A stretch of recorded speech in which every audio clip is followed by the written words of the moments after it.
Internet, hello and welcome to another episode of Coy Cubed. It is somehow already the second week of October, approaching the end of the second week of October. Time is more baffling than ever. I hope you're doing well. Today, it is a little bit of news day. We haven't had a lot happen since Friday, where we had a whole bevy of news, but the news we have today is very exciting for me because we have official confirmation of Mad Max Furiosa, which I cannot wait to talk about. We've got SpideyCat, yes, my son, in Spider-Man PS4. We've got a couple of trailers to talk about. We've got little things here and there. And then, of course, we've got comics to pick up tomorrow. New comic book day, October. I'm very excited about all this stuff. I hope you're doing well.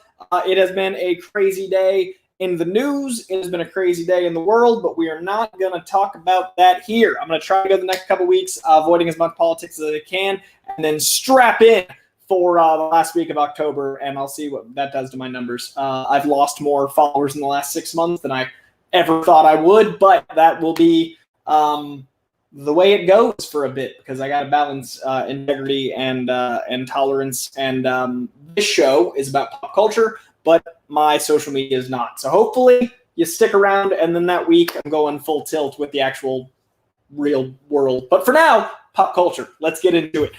In the world of pop culture, Mad Max Furiosa is all systems go. This is a Mad Max Fury Road prequel from writer, director, genius, madman George Miller. George Miller is 75 years old, and he filmed one of, if not the best action movies of all time in his early 70s, and that was Mad Max Fury Road. For my money, there is no better practical stunt film, period.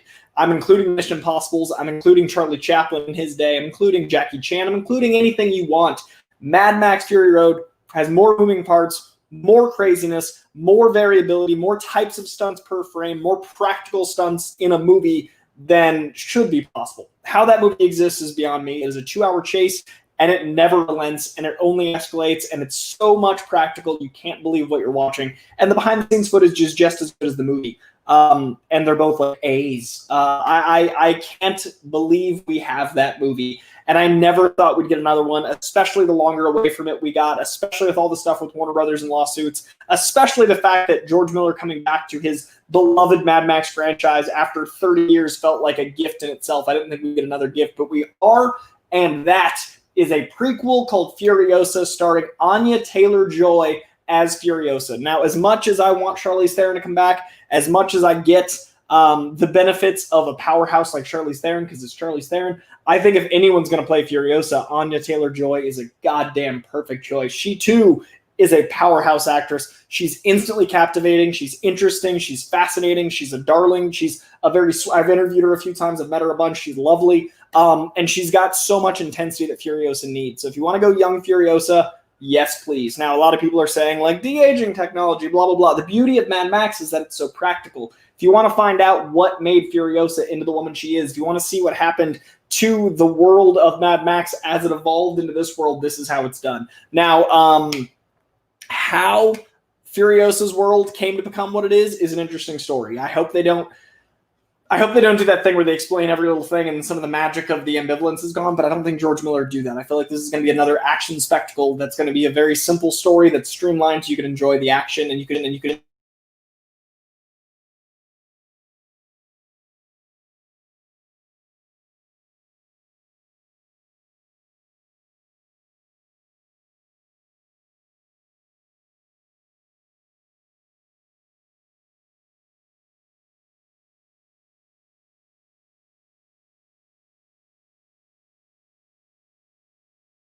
up. Wait for it. Wait for it. I hope you guys can still hear me. I think I'm on my webcam now instead of my intentional cam. Can you guys see me? Oh, okay, we can see me, but it's from the computer cam. Hello, down there, internet. I feel like a very tall person. Let me see if I can switch back to webcam. This is very funny for me. It is plugged in. Let's see if it can be done. And nope, it's not registering as existing. Hey, internet, watching the show later. I apologize for the chaos. This is not the goal, but, well, we can hear me, so it's an audio show, and we can see me through FaceTime. Hello, internet. this way. This is my ceiling. That is my Dark Knight poster. So Anya Taylor-Joy as Furiosa, I think, is an inspired choice. I think she's going to kill it. I think the movie could be exceptional. We have another 5 years worth of growth in filmmaking. There's a lot of potential for the glory to come. And then in addition to Anya Taylor-Joy, we've got Chris Hemsworth. We've got Yahya Abdul-Mateen II, who has one of the best careers of the modern day. What hasn't that guy done? He's in the upcoming Matrix 4. He's in Trial of the Chicago 7, which is an Aaron Sorkin film coming to Netflix like next week. He's in Candyman. So he's got genre superhero with Aquaman and Watchmen. Watchmen being, I would say, amongst the best superhero properties ever done. He's got Aquaman, which is one of those big billion-dollar fun experience tentpole films. He's got Candyman, which looks like a brilliant thriller/horror movie. He's got brilliant dialogue from Aaron Sorkin, not to mention his incredible TV work he's already done, and the Matrix 4 coming out. Now he's doing Mad Max Furiosa. What box hasn't been checked? Yahya Abdul-Mateen, you goddamn genius. When I spoke with him about doing the Matrix and about his career in general, he was talking about how he didn't know if he'd make it. So he got 2 degrees, one in architecture and one in acting. That way, if he couldn't break into acting through the system as it was built, he would build his own goddamn stage and act on it.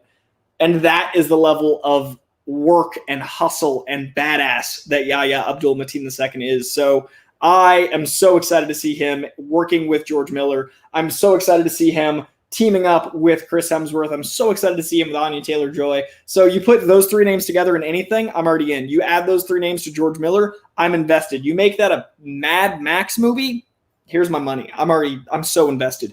Now, this is the definition of a movie that needs theaters. This is the definition of a theatrical experience, and I hope we get this movie the way it should be seen. I hope theaters are safe again in 2 years or whenever this comes out. This is now my most anticipated thing next to The Batman. The Batman is still my most anticipated movie, perhaps of my adult life. Because even when Civil War was coming out, we didn't know what that was going to lead to. Even when Avengers was coming out, I think I was on the younger side. That was like 10 years ago. So maybe Avengers and then The Batman and now Mad Max. Those are like the movies that really just, I couldn't believe the hype I had for them.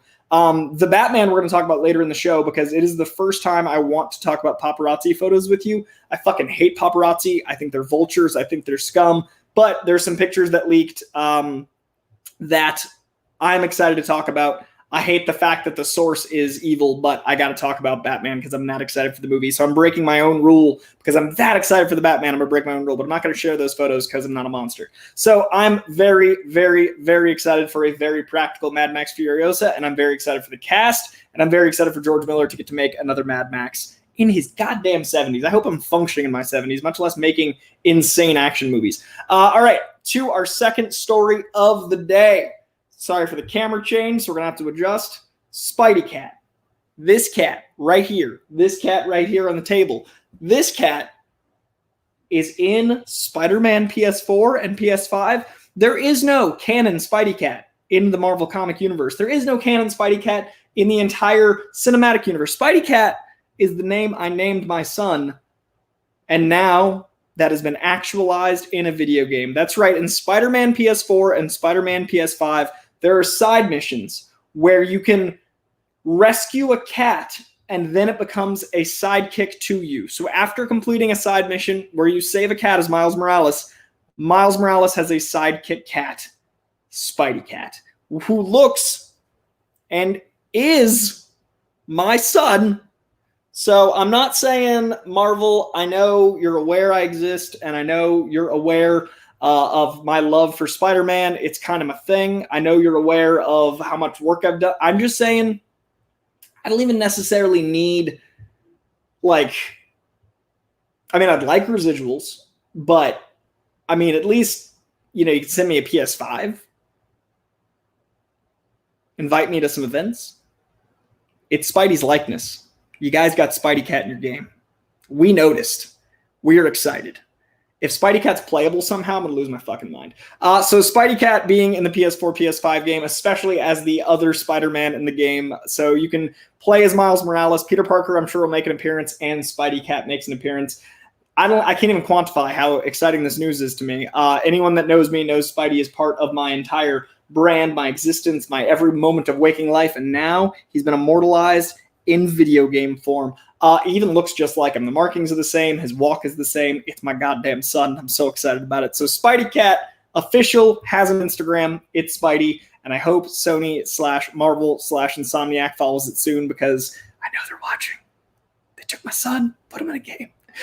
Anyway, I'm really excited about it. I'm also very excited for Spider-Man PS4. I'm also very excited for Spider-Man PS5. I'm probably going to be sticking with PS4 for some time, but eventually clicking over to the PS5, probably like next year's Black Friday.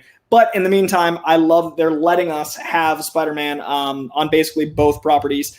Still can't figure out my camera's not working. I've tried to adjust it a couple times, so it looks like we're rocking the FaceTime show for this week's show. All apologies for that. But yeah, I'm very, very stoked for a bunch of the news this week, even though it is small news. Let me jump over before we get to the next thing. Check my Streamlabs while the chaos of the camera was adjusting. I was trying to get this to load and now refreshing. There's also been a few trailers this week I wanted to talk about. The first of which is Pennyworth. Now, Pennyworth, if you remember from my Collider Heroes days, was a show I pushed very hard. It was on a network called Epix, which I didn't even know existed until Pennyworth. And then Pennyworth became one of the underdog shows that I thought more people needed to be watching.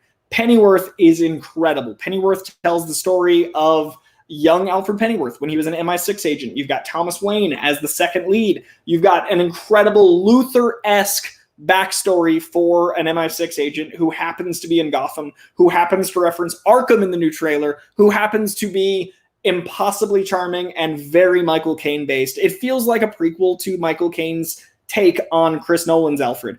I love this show. A lot of people didn't catch in mainstream audiences, but it is very good.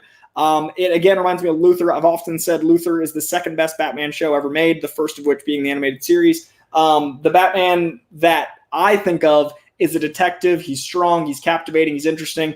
In this case, Idris Elba does that very well on BBC's Luther. There's also a villain of the week element. All of that feels like Batman. And then this show feels like a prequel to Luther. So it, to me, feels very much like that universe. I love the show Pennyworth, and I think that I'm very glad it got a second season. I think it's going to be one of those shows people discover over time, and they're very excited exists.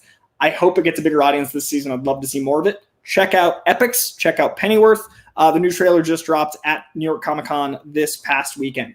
In other trailer news, we got an Animaniacs trailer, which is way more fun than I ever expected. The Animaniacs trailer really captured the tone of what we loved about the show when we were growing up. It's a Steven Spielberg who worked on the first show as Steven Spielberg. The man himself is voicing himself. And you've got some incredible Jurassic Park impersonators doing an Alan Grant, a Jeff Goldblum, a Laura Dern. It feels like the comedy of Jurassic Park and of Animaniacs, of the self-referential Warner Brothers and their sister Dot of the 90s. The show feels like we left it with more modern animation. I don't watch a lot of cartoons nowadays. I don't watch a lot of animation. I know that means I'm missing an entire medium. It's just there's so much content to consume.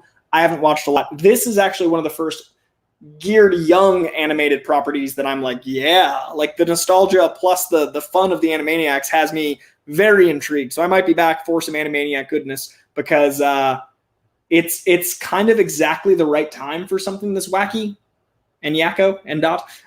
So I'm very in. So if you guys haven't seen the trailer, it captures the tone better than expected. It is, I think, the right time with all this nostalgia we're living through. And I think it's a good way to get people that aren't into cartoons back into cartoons. And I think it's a really, really, really exciting time to be a meta, self-aware comedy fan, because I think we're going to see more and more of it, much like Deadpool, who's behind me on my webcam. There he is. So yeah, I think we're in for a really good time with that show, and we will see. I do love Freakazoid, good sir. I would love to see Freakazoid get more time in the sun. I don't know if he'll be back, but the people are excited for Animaniacs. Very excited. Good evening. Hello. Yeah, Yakko, Wacko, and Dot. Warner Brothers and their sister Dot. I always thought that was a very funny meta joke. And yeah, the Dot is the Warner Brothers Dot. Michael McCarcel, we will see you on the replay. We'll see you when you're back later on for this very show later in the future. I did see NK Songbird. I did, in fact, see that trailer, and I am a huge Frank Grillo fan. I actually saw it because of my Frank Grillo appreciation. Then Nick Cage happened to be in it. And I was like, oh, right, a Nick Cage movie. Yes, I'm in. It looks ridiculous. I do believe Nick Cage can fly. I'm very, very excited. And, dude, I understand jiu-jitsu spelling, totally. I'm with you. Yeah, so I'm very excited for that trailer. I didn't get to like break it down and really, really watch it. I watched it like while setting up this show, so I didn't include it in the rundown, but know that I saw it, know that I'm excited, know that Tony Jaa, Frank Grillo, and Nicolas Cage is the perfect medley of like, yeah, guy movie. So I'm very, very much in, and give me more like that to balance out all of the blockbuster films. So in. Speaking of blockbuster films, Disney put out an article this week that says they're focusing on restructuring to streaming. Now, I understand that, especially in COVID times. I understand that's the future. I understand that's the way things are going. I do worry that an empire like Disney, one of the largest studios, period, perhaps the largest studio with all their acquisitions of Fox and Pixar and everything else, the largest studio saying like, yeah, we're going to go over to streaming, is a really scary additional nail in the coffin of movie theaters. You guys watch this show, you know how much I love movie theaters. It's concerning for what that statement could mean, and that statement coming right on the heels of the Soul announcement. The Soul coming to Disney Plus is fantastic for families. I get how expensive movies are for families. I get you're paying for you, your kids, popcorn. I get all that. But those are staples of how movie theaters stay open. Those are staples of how smaller films get a theatrical run because of the big films like Soul getting to push the market with movie theaters. So it coming straight to Disney Plus, I think, is a really it's a terrifying precedent, because now, much like Trolls, which was never going to have the market of Soul, this is the standard that's being set for COVID times, and it might not change after COVID times. Soul was my most anticipated Pixar movie since, I don't even know. I was more looking forward to it than Toy Story 3, and I'm a huge Toy Story fan. Since they began development in Soul, I was so excited. I love music. When they announced Daveed Diggs as one of the cast members, I was overjoyed. The animation looked stunning. It was my most exciting thing at a D23, and that's saying something because that was a big event. So I'm bummed, but you guys already know that. You guys already know that. So yeah, it's a real rough time, but that is what it is. And you guys hear me bitch about movie theaters enough, so I'm not going to get into that until we have more details. But that is the situation it's in, and I think Disney Plus is going to be where they put a lot of their energy. I think that we might do day and date Disney Plus movie theater. I think we might start counting VOD distribution as part of a box office run very soon. I think that when movie theaters reopen, it's going to look completely different than when they closed. So time will tell. I just hope mid-budget and small-budget movies do have a place in the theater, because I like seeing those in theater. I see everything in theater. But this is not an episode to bitch about movie theaters, because I'm trying to stay positive with the rest of the world on fire. So we're going to move right along. Soul is coming to Disney Plus on Christmas, and I will be watching it. I will just be moping and pouting while enjoying the fuck out of that movie. Speaking of Disney Plus, there is a really cool thing that Disney Plus has done just this week. The Fox, and I assume if ever Sony and other properties of Marvel movies on Disney Plus are being referred to as Marvel Legacy. I think that is an inspired choice. It's a comic book reference. It feels like a comic book flavor, because it is. And it's basically saying the movies that aren't part of the MCU are part of the Marvel Legacy corner of the world. I think it's rad. I think it's a really great way to nod us comic book fans while also acknowledging these movies are separate. So the Marvel Legacy movies, including Fox's X-Men, the Fantastic Four, and I assume the Spider-Man that will eventually make its way over to Disney Plus, are going to be part of Marvel Legacy. I think that's rad. So that is all confirmed as of this week. I'm going to find a more flattering angle than like under my face. There we go. I'll just hold my computer weird like in my palms. So yeah, that is happening as we speak. I haven't actually seen it yet. I haven't opened my Disney Plus, but I'm very, very excited. This is a way better angle. I didn't realize I could hold my computer weird and it works out better because the internet. But yeah, very excited. Marvel Legacy. I think it's clever. I think it's witty. I think I'm in. In other streaming news, Coming to America, the sequel to Coming to America, 2, you get it? Like Too Fast, Too Furious? They're clever. Is officially an Amazon film. It was acquired in a giant acquisition, $125 million coming from Amazon. So if you guys are Amazon Prime members, hopping on your Prime Day sales right now, you're contributing to Amazon, well, not only not paying taxes, but also acquiring lots and lots of giant movies. After Borat 2-3 weeks ago, now this insane acquisition, Amazon is making itself a staple in the streaming/movie theater market. I think this is a great move from Amazon. I think they've got the money. I think I'm really excited to check out Coming to America, and I think seeing it this December is good stuff. The first movie is fantastic. It's an American classic. I'm really excited for more Eddie Murphy. If you haven't seen Dolomite Is My Name, it is a brilliant time. I am so very in. That is coming this December from Amazon. So Prime members, we got more reasons to enjoy that crazy service with many movies, including originals like Borat and Coming to America. We already talked about the trailers. Now let's talk about something I never, ever talk about, y'all. I do not dive into paparazzi photos. I think they are the absolute worst. I think paparazzi is a part of Hollywood, and I think it is a negative. And I hate spy photos because out of context, costumes usually look like garbage. Remember when everyone hated the new Batman, Robert Pattinson's Batman? The spy photos of the stunt suit, it's a stunt suit. The stunt suit is going to be hard pressed to look as good. It's actually got to be functional. That said, with the spy photos of the Batman, people got all up in arms, and then the interviews with Pattinson, and people were like, this movie, then we saw the trailer, and even the fucking stingiest of assholes that thought it looked bad were like, oh, fuck, I was wrong. As you guys know, I've been excited for this movie from the word go, from before the word go. When I was a child, when I was way too young to be watching Seven, when I was way too young to be watching Fight Club, when I was way too young to be watching any of David Fincher's work, I was like, man, I want either a Wolverine Ronin movie from David Fincher or I want a Batman movie from David Fincher. That's never going to happen. David Fincher is never going to do a comic book movie. Moon Knight? Never going to happen. But Matt Reeves has made us a David Fincher. Matt Reeves wasn't around when I was dreaming of this David Fincher lore. Matt Reeves has given us a very David Fincher toned The Batman.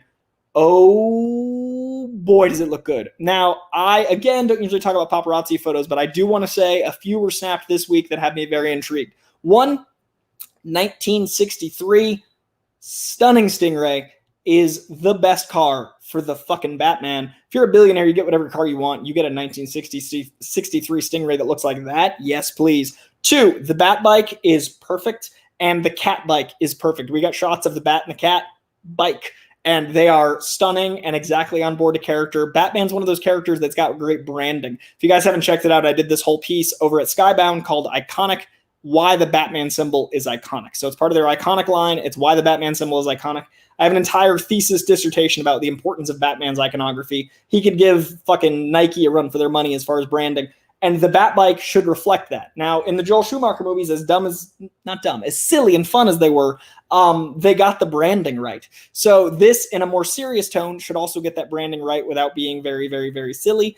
In this case, the Bat bike and the Cat bike look like their characters, look like something those characters would design. If you're building something by hand, it's going to have a piece of your heart in it. And those pieces of the movie do, and that's so vital to the characters. I'm all in. Yes, please. Now, even more importantly, Colin Farrell back on set as the Penguin. I didn't argue because I didn't respond. So many people were like mad at me for posting the picture of that and saying like, Colin Farrell's Penguin. I got like 10 people like, that's not Colin Farrell, idiot.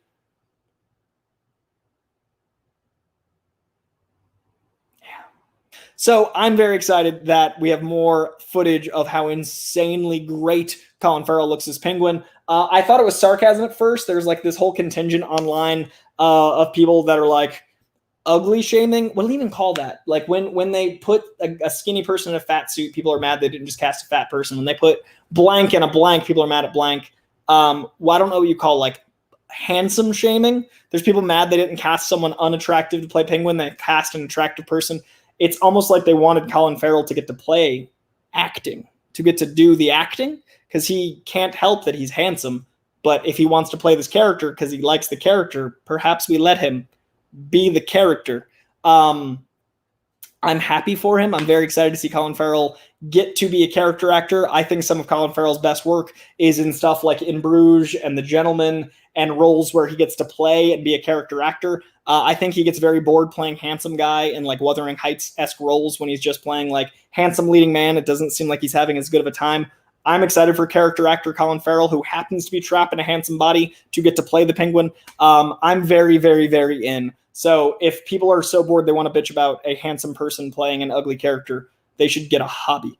That said, I'm very excited for the impossibly talented John Turturro to play fucking Carmine Falcone. And in these very paparazzi photos, he's got the slashes, he's got the scars, he's got the cuts from the Long Halloween. Carmine Falcone looks like Carmine Falcone. He looks like a Tim Sale drawing. The Tim Sale like beauty is part of his face. I am very, very excited for this movie, and down to the detail work of the Tim Sale markings is everything. Matt Reeves really gets the character. He really understands. And also Zoe Kravitz is just beautiful. The cat suit she's in, like the everyday cat suit, like her civilian wear has cat elements, like the shiny pleather, the period appropriate clothing that doesn't look like it's from now or the 60s. I love that it feels like it's set in the 60s loosely by having like the 60s Corvette, but it's also got a 90s flavor with the tones and obviously the Nirvana, but it's also not set in any certain time. I love all of that.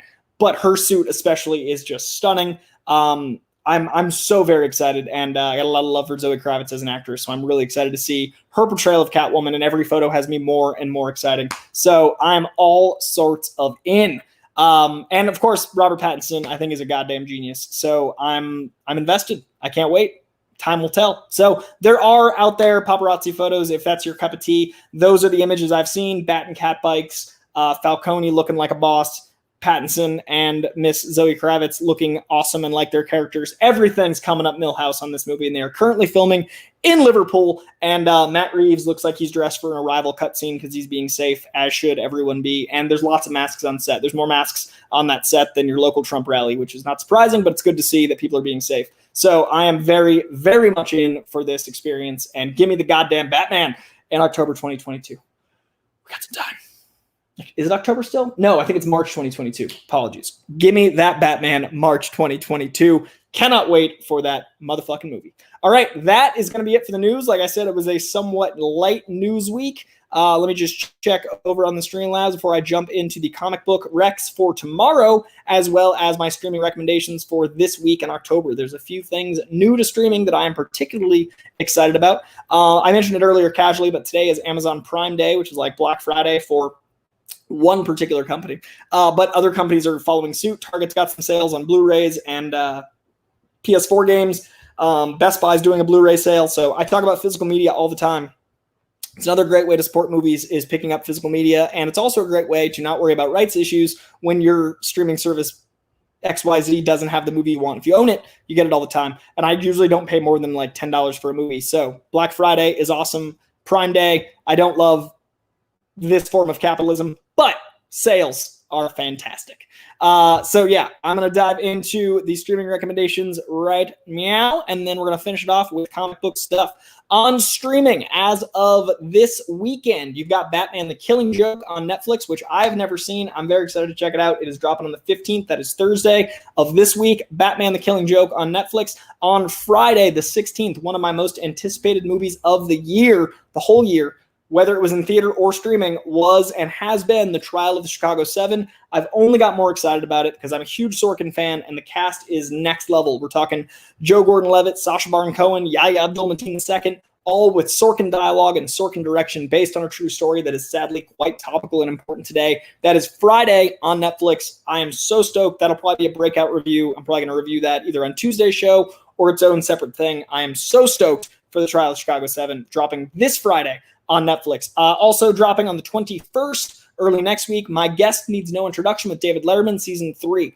I have somehow not watched any of this show, but it's been on the top of my queue post-West Wing for months now. Some of my favorite guests, like people I love seeing talk in a nonfiction setting, and there's like a documentary element apparently. Either way, I love finding out what makes people tick. I love to find out what creative people are inspired by. I love knowing what fuels people that I respect. So I love shows like that. It's what I want to do for a living is talk shows. So David Letterman has more than earned getting to do it in his way, and this show seems like it's completely his way. And this season, both Robert Downey Jr. and Dave Chappelle are on, and I am losing my mind with excitement. Both of those guys don't do interviews very often.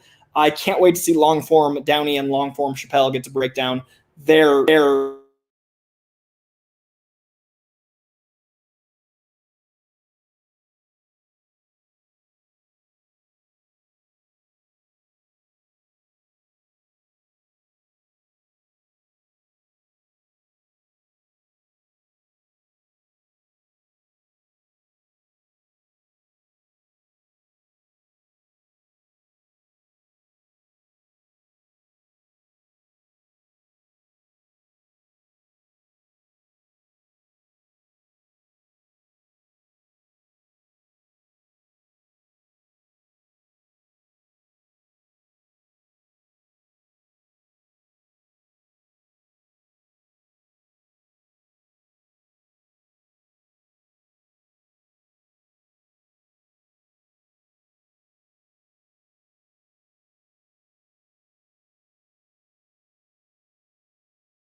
Talking? Maybe. I unplugged it and plugged it back in. Is there sound now? Maybe. Someone let me know in the chat if you can hear me. Mike. Hopefully. Good. Thank you. Thanks, Sahil.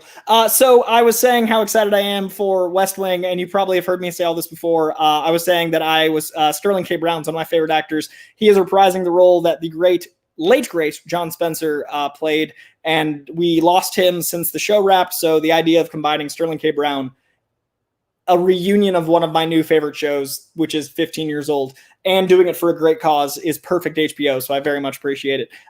So I'm so excited for Sterling K. Brown to be a part of the West Wing world. I'm very excited for this on Thursday. And I saw someone ask before I accidentally muted myself that also, yes, the pick of the week is, of course, Saga. Let's see. I am, actually, we just talked about this. Yeah, West Wing special. Very excited. I'm watching West Wing for the first time. So I'm a huge Sorkin fan from his films, and I'm a huge Sorkin fan, like as far back as A Few Good Men. I'm like, this guy writes like my brain sounds. He's got this beautiful cadence to his voice, and I loved how articulate but punctual his characters are. They don't waste time. I fucking hate slow. I struggle with slow. So I really, really, really like Sorkin, and I have for a long time. So West Wing, now that I'm more politically charged, is the perfect time for me to watch it. I kind of saved it for when I needed it, and I'm really glad I did, because I've never needed to show more than positivity and optimism about government than now. So West Wing has been a saving grace, and I'm on season 7, episode 6, so I might make it before Thursday if I watch a lot, but I'm very busy. So maybe I'll make it and wrap it. If not, I might have to wait and watch the reunion. No, I have to watch it live. I'm losing my mind. It's not even live. It's a play that's recorded. But I'm going to try to get caught up on season 7 and then watch it. So very excited. Thank you for asking. Over to the world of comic books to wrap us out. The polls I recommend for tomorrow, the 14th of November, which is like October because it's actually October, are Amazing Spider-Man number 50, big ol' anniversary issue, right after the bigger.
Coy versus technology.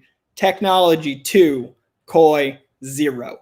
Hopefully I am back with comic recommendations for you. Between the picture going to my FaceTime and the sound keeping muting and freaking out, we're almost done. We're wrapping out, so we're going to get these comics out. Thank you for letting me know. The last thing you heard was Spidey 50, and Sahil, thank you for letting me know that we inexplicably are muted again. Let's kick it back to Amazing Spider-Man number 50, which is a secondary anniversary issue because the legacy numbering 49 was 850. 50 is now 50. I don't know if they're going to go let us legacy numbering again. Doesn't matter. Good stuff happening. And Ryan Ottley is no longer on the book. He announced this week, so we're going to be getting a new Spider-Man artist.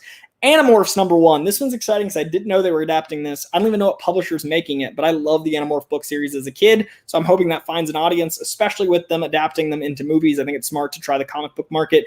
Animorphs number 1 coming this week to a comic store near you. Avengers number 37. Batman's Grave number 11. The second to last issue of one of my favorite Bat miniseries ever. I love Batman's Grave. It's so good. It's detective. It's great art from Hitch. It's got a really action-packed flavor. I love this book. Cable number 5. So we're going to get some X of Swords over on Cable. Captain America 24. Captain Marvel 22. One of my favorite Captain Marvel runs of all time. Dark Knight's Death Metal number 4. Detective Comics number 1028. Green Lantern season 2 number 8. Hellions number 5, more X of Swords. Immortal Hulk number 38, which I'm always excited for Immortal Hulk. I'm very, very, very much in. It's coming. Marvel Zombies Resurrection number 3, New Mutants 13. That's probably one of my most anticipated X of Swords book. New Mutants is solid. Rorschach number 1 is my book of the week. Tom King writing an in-canon Rorschach story that's canon to both the comic books and the Watchmen show. So that book ties the show into the movies even deeper. A Rorschach comic written by Tom King is already exciting, but a canon one between those two worlds, very much in. My other pull of the week is Seven Secrets number 3. Get it before it sells out. Tom Taylor's new book from Boom Studios is insane. It's so consistent, so good, so quickly selling. Also, Strange Adventures number 6. You guys know my love for this miniseries. Strange Adventures is goddamn perfect. That is number 6. Then they take a little hiatus. They come back with number 7 in a couple months, but number 6 is out this week. Superman number 26 and Wonder Woman 764. This run of Wonder Woman, it's only 5 issues in. I'm in love with it. It's very solid. Again, very consistent, very user-friendly. Wonder Woman 764. All right, I'm going to check the live chat real quick before I just bail on all of this technological prowess. It can't. We're talking about Sorkin. We're talking about flavor. We're talking about punctuation moving along. Internet cannot hang. I need that 5G. Got to get that iPhone 12. Guys, did you watch the Apple event today? It's so funny. I'm so mad at like capitalism and the world failing and everything else, but I have been more optimistic today because of the Apple event, because it was so futuristic, and I felt that like maybe we can all be Tony Stark. Like the ads were aimed exactly at me, and I took it hook, line, and sinker. I'm so excited for that fucking Apple. That fucking iPhone 12. I'm going to try to get the Pro as soon as I can because I'm already paying for the 256 gig 10. So I'm going to upgrade to 12. Comparable price. We'll have better picture. We'll have better sound if I go to the phone. Anyway, none of that matters. I need that 5G speed. That's what I'm saying. I agree. Animorphs, you're goddamn right. I think so. I'm overheating, and I have to turn the AC off so you guys can hear me. And inexplicably, it's 96 degrees in Los Angeles on October 13th because global warming isn't real. So it's just a coincidence that it's hotter every year. All right, I am going to wrap it up, you guys. I appreciate the hell out of each and every one of you, especially with all of the technical issues we had today and my stumbling out of frustration over the words that you're watching this show for. Hope you enjoyed all the coverage of the news that happened between Friday and today. I'll be back on this Friday with hopefully more news and more chaos. And then this week, I'm going to be reviewing I'm Thinking of Ending Things. I'm probably going to post that tomorrow. I just watched it. I'm going to be reviewing it today. That is for the great AJ Lancaster, one of my patrons that has me review glorious art and then talk about it. And I'm glad I waited. I watched it over the weekend, let it marinate. Now I'm ready to talk about it because it is quite the movie. So I'm going to be talking about that fine film today, probably dropping the review tomorrow. I very much appreciate you guys' patience with all that goodness. And if you haven't checked out, last week on Friday, we did a brand new comic books and craft beer about Saga, a mega 3-hour Saga show. Me and the great Jenny Newman talked Saga, and I got more drunk than I've been on the internet in quite some time. It was very cathartic. I needed the sauce. It helped. And we'll be doing that another time this month. It's either going to be this Friday or on the 30th because Jenny and my schedule rarely lines up, but this month's better for us than most. So either this Friday, the 16th, or the 30th, Saga Volume 2. We haven't picked our booze yet, so if you guys want to inspire a choice, then throw some Streamlab recommendations in there, because last time we did Dragon's Milk and Golden Rock on your guys' recommendations. We had a dragon-themed episode. If there's any beer you think we should try, let me know, because that is going to be this Friday or Friday the 30th for Saga Volume 2. Big ol' 19 to like 36, whatever those numbers are in Saga Volume 2, the big hardcover Volume 2. Very excited about that. And then this Friday also is the Schmodown Teams Title Championship for the belt. Shazam is going up against Corruption on Friday. We're going to win. We're getting that belt. So I'm very excited. So Friday very much could be 3 shows. We could have a Koi Cubed. I could do the Schmodown live. And then Comic Book and Craft Beer. Because who needs rest when you've got the internet? When the internet doesn't hate me. All right. Much love, guys. I will see you this week for a review of I'm Thinking of Ending Things. And I will see you on Friday for Comic Books and Craft Beer, maybe. And definitely Schmodown. And definitely another Koi Cubed. And tomorrow, a brand new Koi Cast drops talking about a bunch of other news. And that's going to do it. All right. Actually, I forgot if Hitman Hudson is watching this. Hitman Hudson asked me a Streamlabs during Comic Books and Craft Beer, but he asked me in the last 2 minutes, so I missed it. That's why I keep refreshing Streamlabs, because I feel very guilty about missing one during Comic Books and Craft Beer. So Hitman Hudson, if you were seeing this, you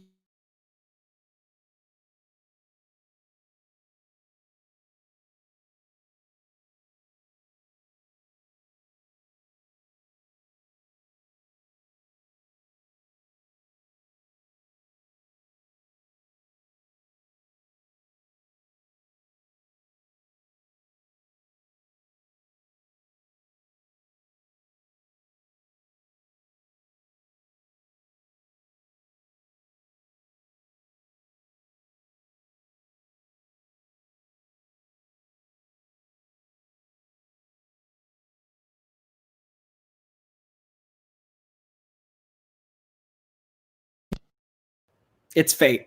I'm wrapping it up. We're done here. I got muted again. God damn it. All right, guys, I'll see you next time. Hitman Hudson, the answer to your question, Jenny for Husk. Jenny is strong, capable, well-spoken. She doesn't have a Southern accent, but she could learn one. She's got leadership qualities, and she seems very in control at all times, but also like she has a lot more going on under the surface, which is who I think Husk is. I would say Husk is Jenny Newman. That was your Streamlab during Comic Books and Craft Beer, where you asked it in the last 2 minutes, so I missed it. Husk, Jenny Newman. I'm done with the internet. The heat is too much. That's it. Thanks for sticking around through the chaos. You guys are the best. Much love. I'm going to go stand in front of an AC. All right. Stay cool.